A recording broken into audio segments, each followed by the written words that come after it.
नमस्ते, वणक्कम।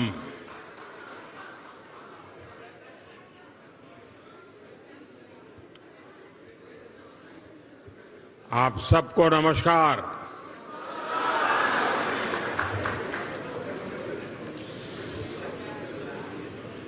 इंडोनेशिया आने के बाद,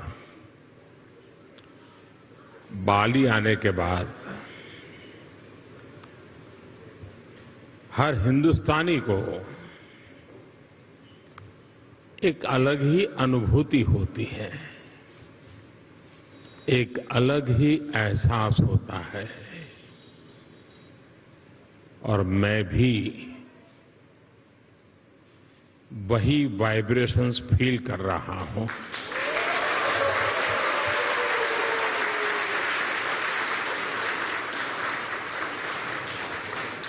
जिस जगह के साथ भारत का हजारों वर्षों का रिश्ता रहा हो और जिसके बारे में सुनते रहते हो कि हजारों साल में अनेक पीढ़ियां आई चली गई, लेकिन उस परंपरा को कभी ओझल नहीं होने दिया। हजारों साल से उस परंपरा को जीना, पीढ़ी दर पीढ़ी उस परंपरा को जानना और हर पल उस परंपरा से जुड़े रहना,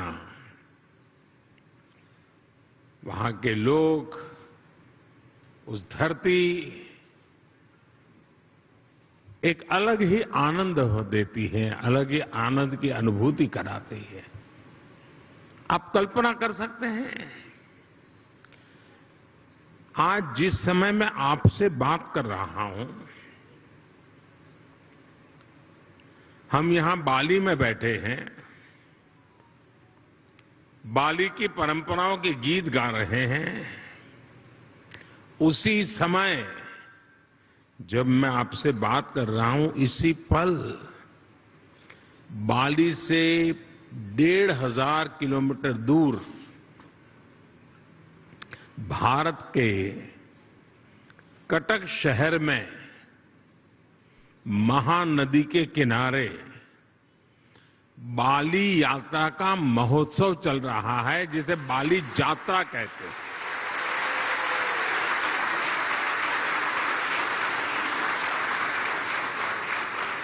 और ये बाली यात्रा है क्या? ये महोत्सव भारत और इंडोनेशिया के बीच हजारों वर्षों के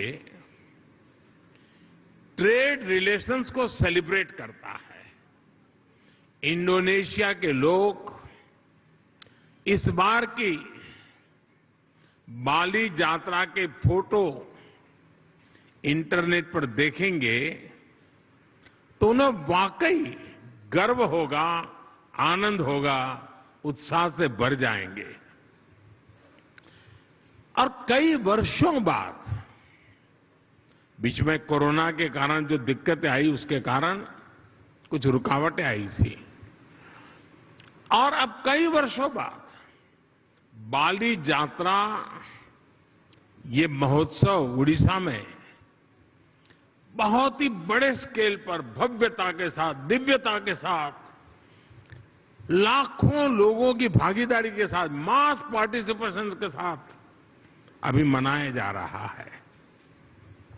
मुझे बताया गया कि वहां के लोग ये बाली यात्रा के स्मरण में एक स्पर्धा चला रहे हैं।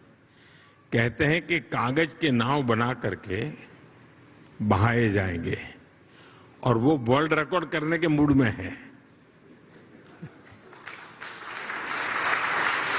इसका मतलब ये हुआ कि उड़ीसा में आज जो लोग इकट्ठा हुए हैं, उनका शरीर वहां है, लेकिन मन बाली में है, आप लोगों के बीच में है। साथियों, हम लोग अक्सर बातचीत में कहते हैं इट्स अ स्मॉल वर्ल्ड, ऐसा ही शब्द है, it's a small world. Bharat और इंडोनेशिया के संबंधों को देखें तो ये शब्द नहीं है, ये हमें सच्चाई नजर आती है, सटीक बैठता है। समंदर की विशाल लहरों ने भारत और इंडोनेशिया के संबंधों को लहरों की तरह ही उमंग से भरा है, जीवंत रखा है। कभी थकान महसूस नहीं हुई, वो लहरें जैसे चलती रहती हैं, हमारा नाता भी वैसा ही जीवंत रहता है।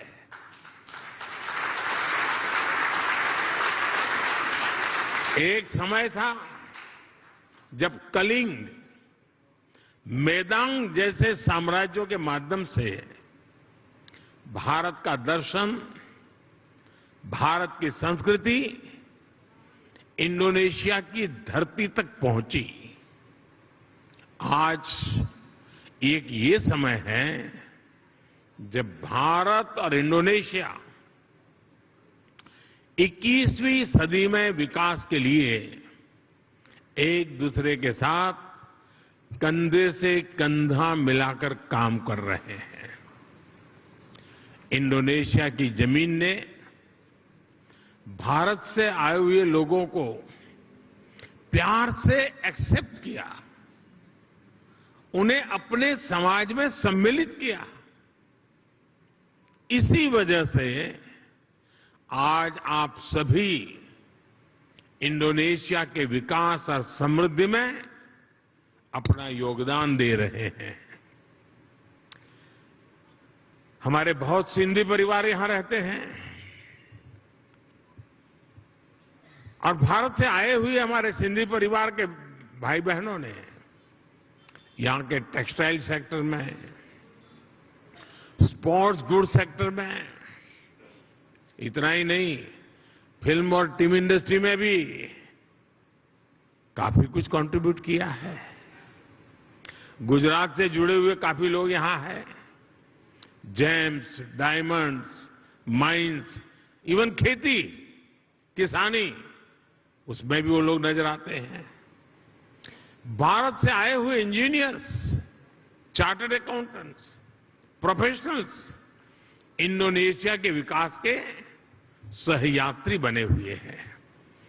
कितने ही तमिल भाषी कलाकार